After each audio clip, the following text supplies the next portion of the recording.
Russian contribution Ivan Pavlov as we know कि ये एक 20th सेंचुरी का ग्रेटेस्ट साइकोलॉजिस्ट रहा है और इसने लॉन्ग लास्टिंग साइकोलॉजी की जो फील्ड है उसमें उसने काम किया है। और इम्पोर्टेंस ऑफ जो पावलोव डिस्कवरी है वो उसने डिफरेंट थ्योरीज पेश की थी एक्सपेरिमेंट्स के थ्रू, जिसमें और ये एप्लीकेबल बहुत ज़्यादा एरियाज़ हैं में हैं साइकोलॉजी के, जिसमें एनिमल कंपैरेटिव साइकोलॉजी इंक्लूड है, child psychology, education psychology, organisation psychology, industrial psychology, sports psychology, psychology of advertising, clinical abnormal psychology, psychotherapy, ये सब इंक्लूड हैं।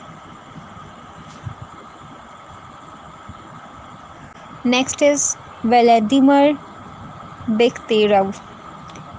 ये एक अनदर रशियन साइकोलॉजिस्ट है और ये 1857 में पैदा हुआ और इसकी डेथ 1927 में हुई।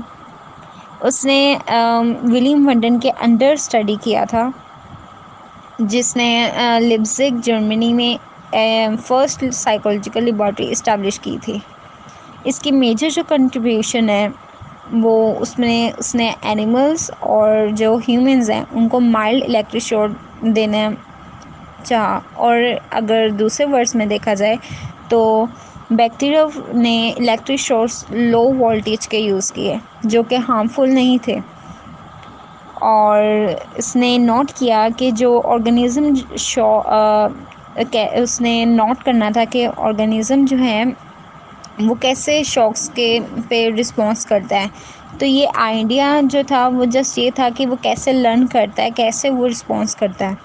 तो बैक्टीरियम ने ये नोट किया कि जो शॉक एज अ स्टिमुलस था, तो जो एनिमल्स और ह्यूमंस हैं उन्होंने उससे दूर जाने की कोशिश की और जो स्टिमुलस है उन्हें उसे इग्नोर करना शुरू कर दिया। और जो एक्शन था वो उनको अपनी बॉडी पे बहुत ज़्यादा हार्मफुल लग रहा था, तो उन्होंने इनसे दूर जाना शुरू कर दिया स्टिमुलस से। तो इस स्टिमुलस को उसने यानी कि जो रिस्पॉन्स उन्होंने दिया है एनिमल्स और ह्यूमंस ने जो कि उसने यूज़ किए थे इस एक्सपेरिमेंट के लिए, उसे उसने एसोसिएटिव रिफ्लेक्स बाय बेख्तेरोव नाम दिया था।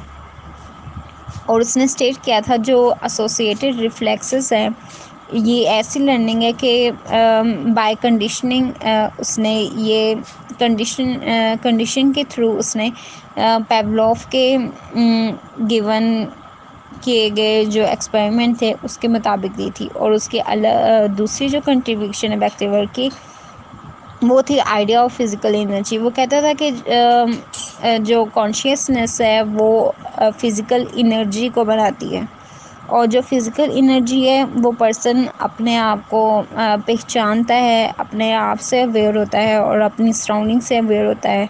और उसने फर्दर ये भी स्टेट किया था कि जो हायर साइकोलॉजिकल फंक्शन है लाइक थिंकिंग और जनरेशन ऑफ आइडिया, ये सारी फिज़िकल एनर्जी पे मुनहसर है और ये कॉन्शियसनेस